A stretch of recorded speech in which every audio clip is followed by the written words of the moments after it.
You have no idea, do you? That's what I said, smiling, calm, deadly, as I stood in front of the crowd of overdressed aristocrats at the wedding of my wife's sister. 11 years. 11 damn years since they humiliated me, laughed at me, discarded me like some garbage tier extra in their medical dynasty. And now, here I was, standing in front of them, wearing a suit that cost more than my old car, holding a glass of champagne I didn't even sip.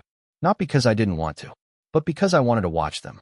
Her mother, Judith, cocked her head like she couldn't believe her cataract-free eyes. "Why is this defect here?" she hissed through clenched Botox. Her sister, Emily, snorted. "You're not invited," she sneered, swaying in her overpriced designer gown, her voice laced with that same venom she used back when I first dated her sister. My wife. Well, wife, technically. She was still mine on paper. But it's not the paper that burns you. It's the ink. And right before her smug husband could say anything else, I interrupted. "You have no idea, do you?" I repeated. And they didn't. God, they really didn't. Let me take you back. Because the part where I walked in looking like a ghost from their past isn't the best part. The best part was the betrayal, the slow rot, the unraveling. The part where I realized the woman I built a life with was rehearsing lies in the mirror while I made her coffee. Her name's Madison. Back in the day, I was the ugly high school grad with ambition and a busted Corolla. She was the hot med school prodigy with the surgeon family and a mansion full of pride. Opposites attract, right? Yeah, until they don't. We got married when I was 23. Her parents didn't come to the wedding. They called it a circus. Her mother said marrying me would ruin the bloodline. I thought Madison was different. I thought she chose me despite them. I thought I mattered to her more than status and cocktails and LinkedIn handshakes. I was wrong. I built myself up. I worked hard, coding at night, freelancing during the day, selling old laptops out of my garage. One investment paid off, then another. By 31, I had a software company, 2 cars, and a beachfront condo she told her friends was too minimalist. But she stayed. And that was my mistake. I took her staying as love. I didn't know the real reason she stayed until last year. I came home early from a business trip to Boston. My flight got moved up due to a storm, and I decided to surprise her.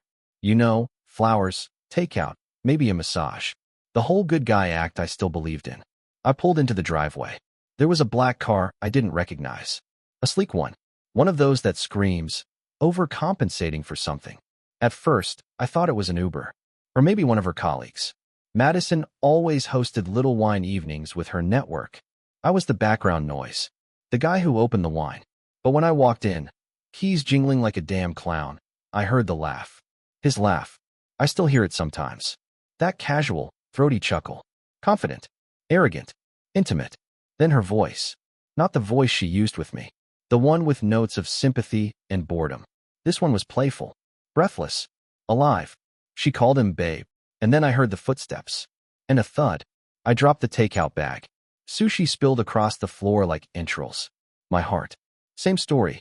I stood there, frozen, as Madison walked out in one of my dress shirts, half-buttoned, makeup smeared like war paint. She didn't even flinch. "Oh," she said flatly. "You're back early." She wasn't scared. She wasn't even surprised. It was like she'd practiced this moment. Like she had a script for it, and I was late to the audition. Then he walked out. Tall, fit, smug. Wearing my Rolex. My damn watch. "Hey man," he said casually. "Didn't know you were coming home." I should have hit him. Should have screamed. Should have done something stupid. But I didn't. I walked past both of them, went to the bedroom, grabbed the small bag I always kept ready, and left. No words. No drama. Because I already knew what I was going to do. That moment, that exact moment, is why, 11 months later, I stood at her sister's wedding, in front of the same family that once spat on my existence, looking like success with a side of revenge. "You have no idea, do you?" I said again, louder now, making sure the whole damn tent turned. And Madison, standing there in the crowd, beside her new boyfriend, frozen, she knew what was coming. And that was just the beginning. They didn't speak right away. The silence stretched. It was the kind of silence that cuts deeper than words. Tight, suffocating, electric. Madison's mother blinked first, adjusting her pearl necklace like it could somehow protect her from the moment. I stepped closer. "You labeled me a defect," I said calmly, looking directly at Judith. A mistake. An embarrassment to your precious family. And yet here I am. Not as your son-in-law. Don't flatter yourselves. I'm here as a witness. A witness to what? Emily barked, trying to regain control. You crashing someone else's wedding? But her husband, bless his unsuspecting heart, spoke over her. This man is, he paused, glancing at Madison, who now looked like a ghost in blush-pink satin. He's the CEO of, wait, you're Jason Carter, aren't you? That name rippled through the crowd. Faces turned. Eyes widened. I caught a glimpse of a guy in the back whispering, then grabbing his phone, probably Googling me. And that was the moment I saw it. The shift. The horror crawling across Judith's Botox-frozen face, like time itself betrayed her. Because in her world, the only thing worse than being wrong was being publicly wrong. I smiled again. That slow, quiet kind of smile that says I know everything. Madison still hadn't spoken. Not a word. She was paralyzed, her mind flipping through possible explanations, defenses, manipulations. She couldn't find a single one. But I could, because I had the files, the texts, the receipts, and more importantly, I had the plan. See, when I walked out of our house that day, I didn't just leave. I started building. Not out of spite, not out of anger, but out of clarity. Every great betrayal rewires a man. Something inside dies, yes, but something else sharpens. Focus, resolve, coldness. I hired a private investigator. Not to catch her cheating, I already knew that, but to follow the pattern. And it wasn't just one guy. It never is with women like her. It was three. 2 doctors, 1 pharmaceutical rep, all within our circle, and all completely unaware of each other. Each one got the same version of Madison. Smart, successful, trapped in a marriage with a dull man who just works too much. They bought it. Hook, line, and dirty linen sinker. I had copies of every message. Her nude selfies. Her location pings. The hotel bookings. The worst part? She never used our money. She made them pay. But what made my blood run cold wasn't the cheating. It was the way she talked about me. Jason doesn't notice anything. He's just boring, predictable, safe. But babe, you make me feel alive. That was the cleanest one. Another red. He wouldn't know passion if it hit him in the face. I fake every moan. I swear. It wasn't betrayal. It was disrespect. Casual. Smug. Rehearsed. I compiled it all. Stitched it together into a presentation. Like a damn business pitch, but with infidelity as the product. I didn't plan to show it to her family. That was never the point. But when the wedding invite for her sister came across my desk by accident, forwarded through a joint RSVP email I forgot to delete, I knew fate had just handed me a stage. So here we were. Why are you doing this? Madison finally whispered, stepping forward. You're humiliating yourself. I tilted my head. Am I? You didn't have to come here, she said, eyes narrowing. You could have just moved on. You always say you're above drama. You're right, I said. But then again, you always said you were faithful. That hit. She flinched. Just slightly. But I saw it.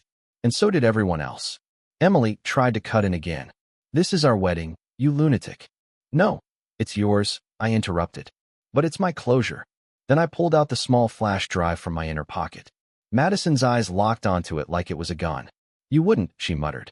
I raised a brow. Wouldn't what? Show them what you really are. The crowd was now fully silent. Phones down. Forks frozen in midair. Even the DJ stopped the instrumental track. Why don't we all take a quick intermission? I said loudly, handing the flash drive to the wedding coordinator. Emily, maybe you'll want to watch this before you sign those prenups. Jason, stop. Madison stepped forward, gripping my arm. You're destroying everything. I'm just showing the truth, I said softly, close enough for only her to hear. You already destroyed everything. And then I walked out. Not because I couldn't stay, but because I wanted them to watch without interruption. Let them learn who their golden daughter really was. Let them see what loyalty looks like in reverse. Let them sit in the ruins of their pride. And that was only the second best part, because the best part was still coming. 3 days after the wedding, my phone exploded. Calls, messages, emails, from numbers I didn't recognize and a few I remembered all too well. Madison's name lit up at least 20 times. I didn't answer. Not once. Instead, I sat on my balcony, drank black coffee, and watched the waves crash against the rocks below. The silence felt different now. Heavier. Not painful, just final. At around 9 a.m., the doorbell rang. I already knew who it was. I opened the door slowly, letting her stand there for a full 5 seconds before I said a word. Madison looked like hell. Not the dramatic, mascara-running, crying in the rain kind of hell. No, this was real. Her hair was frizzy, her skin pale, her voice thin. "You happy now?" she whispered. "I'm free now," I replied. She stepped in without asking, the same way she always did, like it was still her space. "I can't believe you did that. At Emily's wedding? Are you sick? You embarrassed?" I asked. "That people saw the truth?" Her lip curled. "You didn't have to go nuclear." "Neither did you," I shot back.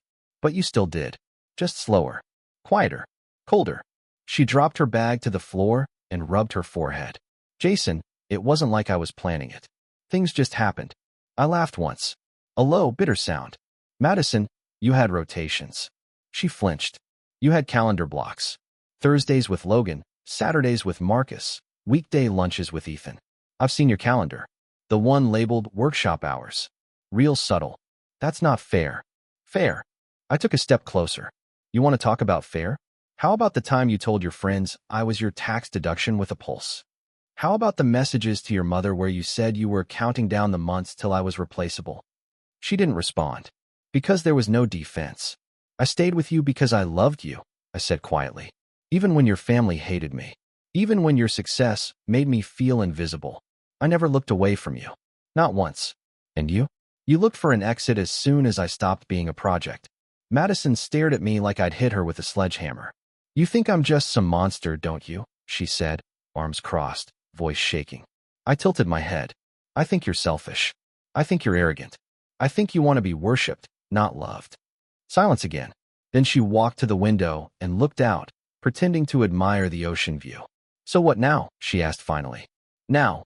I shrugged. "Now you get a lawyer." She spun around. "You're divorcing me?" I raised a brow. "You thought I was going to stick around? That after all this I'd just sweep it under the rug like your little mistakes?" She stepped forward fast, her eyes wild. "We have 10 years, Jason. And you erased them," I said calmly. "Not me." Tears finally came to her eyes. "Real ones, maybe. Or at least good copies." "I was scared," she said. "Of what?" "Of you outgrowing me," she whispered. "Of being left behind. I know I acted like I was better than you. But I wasn't. I'm not. I saw you changing, getting stronger, more successful, and I panicked. It almost worked. That trembling voice, the hint of regret, the vulnerability. But then I remembered her smirk in those texts. The way she joked about my body. The way she said, "If I ever leave, he won't even fight back. He's too soft." So I stayed hard. "Save the tears," I said. "I'm not the same man who brought you coffee at 6 a.m. and kissed your shoulder while you fake slept." She sniffed and looked away. "I loved you," she whispered. I nodded. "You did. Like a child loves a toy. Until it stops being shiny." She didn't speak after that. Just walked out. No slamming doors. No final word. Just silence. But I wasn't done. Because while she thought the damage was public and the punishment personal, I had one more card to play. And this one would burn. The next move wasn't for revenge. It was for justice. 3 days later, I met with a man named Carter Westbrook, my legal counsel, and someone far too skilled to be dealing with petty divorce cases. But this wasn't just petty. This was about reputation, assets, leverage. I'd built everything from nothing, and I wasn't about to let her take half just because a signature said she'd once loved me. Carter had already reviewed everything. The evidence, the financial trail, the hidden accounts Madison had opened under her maiden name. Her plan had been long in motion. Quiet withdrawals from our joint accounts, under-the-table transfers to her brother's holding company, assets stacked where prenups didn't reach. She was trying to outmaneuver me, but she underestimated who I'd become. Carter closed the folder and looked up. "You've got her cornered." "Good," I said. "I want to make her feel the walls close in." "You want the house?" "No. Let her keep the walls. I'm taking the ground under them." The next morning, the first official letter went out, delivered by courier. I knew she'd be home. She was taking time off to recalibrate, as her new Instagram post said. A photo of her on a yoga mat with a fake smile and a caption, "Healing is messy, but worth it." The comments were filled with other self-centered frauds cheering her on like she was some war hero. Not a word about me. About us. Not a damn syllable. She called within 15 minutes of receiving the documents. I didn't pick up. A message came through. Jason, what the F asterisk asterisk asterisk is this? Are you really doing this? You're acting like I murdered someone. I let it sit. Then I replied, no. If you had, at least that would have been honest. She didn't respond after that. Instead, her lawyer did. They offered a settlement. A clean 50-50 split. Said it would avoid embarrassment on both sides. Said it was the reasonable option. I declined. I had more than just texts now. I had video. From the security camera in our cabin upstate. She thought it was off. She had taken him there. The pharma rep told him it was her getaway house, that the husband didn't really matter anymore. The camera caught everything. From the flirty whispers to the moment she joked, if he ever finds out, I'll just cry and say it was emotional neglect. So I sent the footage to her lawyer. No context. No threats. Just a file named emotional neglect.mov. Silence for 3 days. Then a new offer came through. I'd keep everything. Business. Condo. Savings. Even the car she used. All she wanted was to avoid the court date. I agreed, but under one condition. A public statement. On her account. Not some vague note about growing apart. I wanted truth. Word for word, from her lips or fingers. I betrayed my husband. I lied, I cheated, and I manipulated. Jason Carter is not the villain. I am. I am stepping away from social media indefinitely. It went live at 10:14 p.m. By 10:19, the comments were a war zone. By 10:30, she turned off her profile. But not before I screen recorded everything. It wasn't about making her suffer anymore. It was about balance. She played the long con. I ended it in 3 moves. But I wasn't done healing. Because the hardest part wasn't the betrayal. It wasn't the lies, or even the public humiliation. It was the memories. The Tuesday mornings. The inside jokes. The time she got the flu and I stayed up all night watching her breathe just to make sure she was okay. It was the realization that I had loved a mask. And underneath that mask, there was nothing. That's what stung the most. Not the fall, but the fact that I never stood on solid ground to begin with. Weeks passed. The noise died down. Her social media was gone. Friends who used to tag us in couple posts stopped checking in. Even her sister Emily, after initially raging over the wedding sabotage, went quiet. Maybe she watched the footage. Maybe she realized who her golden sibling really was. Maybe her new husband had questions that couldn't be ignored. Didn't matter anymore. My life was still. Not peaceful yet, but still. Like standing in the ruins of a fire you didn't start, but had to finish. I went back to work. I redesigned our condo. Removed every piece of her from the walls, the shelves, the air. It wasn't hard. Madison was never one for personal touches. Her world was curated, not lived in. But some ghosts took longer to clear out. Like the smell of her shampoo that lingered on the old pillowcase I forgot to throw away. Or the echo of her laugh in the kitchen when she'd pour wine and talk about patients like she was on a sitcom. Those were the real injuries. The ones you can't bandage. One night, I got a call from her father. A surprise. We'd barely spoken in the decade I'd known Madison. He was always the quiet one. The one hiding behind Judith's venom and the daughter's egos. I hesitated, then picked up. Jason, he said. I just wanted to say, I'm sorry. I didn't say anything. I knew, he added quietly. Not the details. But I knew something was off. The way she spoke to you. How she rolled her eyes at your name. I should have called it out. But I didn't. Why are you telling me this now? I asked. He sighed. Because you deserve to hear it. And because I'm ashamed. I didn't have it in me to hate the man. But I didn't have forgiveness either. Not yet. After we hung up, I sat alone in the dark, listening to the quiet. And I realized something strange. I didn't feel broken anymore. I felt awake. The truth had cost me nearly everything. Time, trust, dreams. But it also gave me back something I'd lost years ago without noticing. Myself. I started running again. I stopped apologizing when I spoke. I began saying no without guilt. Madison had tried to reduce me. To clip me into something manageable. Predictable. Silent. And in the end, she only sharpened the edges of who I really was. A few weeks later, I got a letter. Handwritten. No envelope. Just slipped under my door. It was from her. Madison. The handwriting I once memorized. I don't know who I am anymore. I thought I was strong, smart, untouchable. Turns out, I was just scared. Scared of being loved the way you loved me. Because deep down, I knew I could never love you like that back. I'm sorry. Not because I got caught. but because I broke the one person who never tried to fix me. I hope someday you find someone who sees you the way I should have. M. I burned the letter, not out of hate, but because some stories aren't meant to be reread, and some people aren't meant to be remembered with kindness. Because forgiveness isn't forgetting.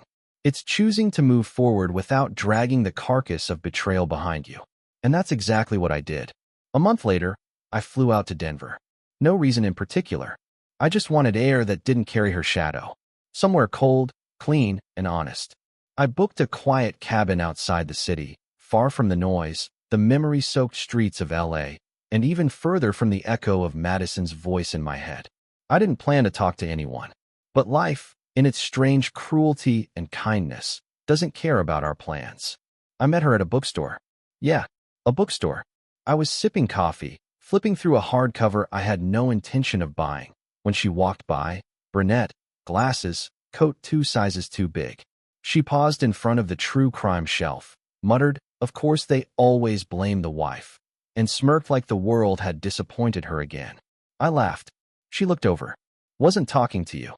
"I know," I said, "but you're not wrong." She raised an eyebrow. "You always eavesdrop on strangers?" "Only the interesting ones." She rolled her eyes, but didn't walk away. "What's your story?" I sipped my coffee. "Too long for a bookstore." "Good," she said. "Long stories are the honest ones." Her name was Claire. She was a writer. No, really. Not an Instagram bio writer. A real one. Novels, journalism, broken deadlines. She had a nervous laugh and a way of looking at people like she saw both the mask and the face underneath it. We talked for 3 hours that first day. About nothing. About everything. She didn't know who I was. Didn't care about companies or titles or money. She asked about music, childhood scars, worst meals ever cooked. I told her the truth. Not all of it, just enough. The parts that mattered. I didn't mention Madison. Not yet. That night, in the silence of the cabin, I thought about how easy it would be to screw it up. To carry my bitterness into something new. To let fear wear the face of caution. But I didn't. I let her in. Slowly. 1 week turned to 2. Then a month. Then 3. And for the first time in a long, long while, I felt seen. Not for what I'd survived, but for who I'd become because of it. One night, sitting on her couch, she turned to me and said, "You look like someone who stopped waiting for apologies." I nodded. "They rarely come," I said. "They wouldn't fix anything even if they did," she added. She was right. The truth is, closure doesn't come in neat packages. It's not a letter, not a breakdown, not even revenge. It's peace. It's walking away from the wreckage without trying to understand why the fire started. I'd learned that the hard way, and I'd earned every scar. Now, when I think of Madison, it's not with rage. It's with clarity, like finally seeing a crooked painting for what it is, and choosing not to hang it up again. She was a storm. I survived her. And now, I build in sunlight. 6 months passed. Claire never asked for the whole story, not until one rainy evening when we were stuck inside with red wine and no power. Candlelight flickered across her face, and I saw it in her eyes. The hesitation, the curiosity, the patience. "You ever loved someone who made you hate yourself?" I asked, not looking up from the bottle I was rolling between my palms. She didn't answer, just waited. So I told her, not the polished version, not the summary, the raw truth. About Madison, her family, the betrayal, the wedding, the mask slipping, the lies, the men, the silence that followed like a shadow that couldn't be outrun. Claire didn't gasp, didn't pity me. She just listened, hands wrapped around her knees like she was holding herself still. When I finished, she said the simplest thing. "I'm glad you're not with her anymore." That was it. No sermon, no silver lining fluff, just truth. And I realized that's what I'd been craving all along. Not justice, not sympathy. Truth. Later that night, when she fell asleep on my chest, her breathing steady and her fingers curled into the fabric of my shirt, I let go of something I didn't even realize I'd been holding. Resentment. Quiet, constant, coiled around my spine like a vine. It slipped out of me without force. Just gone. I didn't need Madison to feel what I felt. I didn't need her to crumble. She could keep pretending, keep curating, keep performing. None of it mattered anymore. Because I remembered who I was. The man who showed up. The man who loved hard. The man who rebuilt after the storm without becoming a ruin himself. Sometimes I still get messages. Random emails from people who heard pieces of the story. A friend from college saying, "Man, I saw her in a bar with some new guy. She looks empty." Or someone from her residency who says, "You dodged a grenade, brother." I don't reply. I don't need the updates. I don't need to hear about her downfall. Because my victory isn't her failure. It's my life, my peace, my future. One afternoon, while walking through an art fair with Claire, we came across a painting, simple, black and white, just bold letters on canvas. It said, "Let the past rot, grow from its soil." I bought it. Didn't even ask the price. Hung it by the front door. Every time I leave, I see it. Every time I come home, I remember. I didn't just survive. I transformed. A year after the day I walked into that wedding and tore down a dynasty of lies with nothing but truth and timing, I stood in front of a mirror, buttoning a white shirt. Not for court, not for revenge, not to face down ghosts, but because I was heading to dinner with Claire's parents. And for the first time in my life, I wasn't nervous about being judged, measured, weighed. Because I wasn't looking for approval. I wasn't proving anything to anyone. I was just showing up. As myself. I took one last look in the mirror, smiled, and walked out. Claire was waiting by the door, hair up, coat half on, eyes full of quiet warmth. She didn't say anything, just reached out, took my hand, and squeezed. I squeezed back. No ceremony, no speeches, just two people walking forward. As we stepped into the evening air, I glanced up at the sky, clear, sharp, the kind of blue that used to make me feel like I didn't belong. Now, it felt like mine. I don't think betrayal ever leaves you entirely. Not the memories, not the what-ifs, but it does stop owning you. And that's the difference between a scar and a wound. Madison will always be a chapter, but I closed the book, burned the pages, built something new from the ashes. So here's what I'll tell you. If you're reading this with your own broken heart beating too loud in your chest, you will survive. You'll feel hollow, furious, humiliated. You'll question your worth, your memory, your instincts. And then, one day, you'll wake up and realize you didn't break. You evolved. That's the real ending. Not revenge. Not regret. Rebirth. And as for Madison, wherever she is, whatever face she's wearing this season, I wish her exactly what she gave me. Nothing.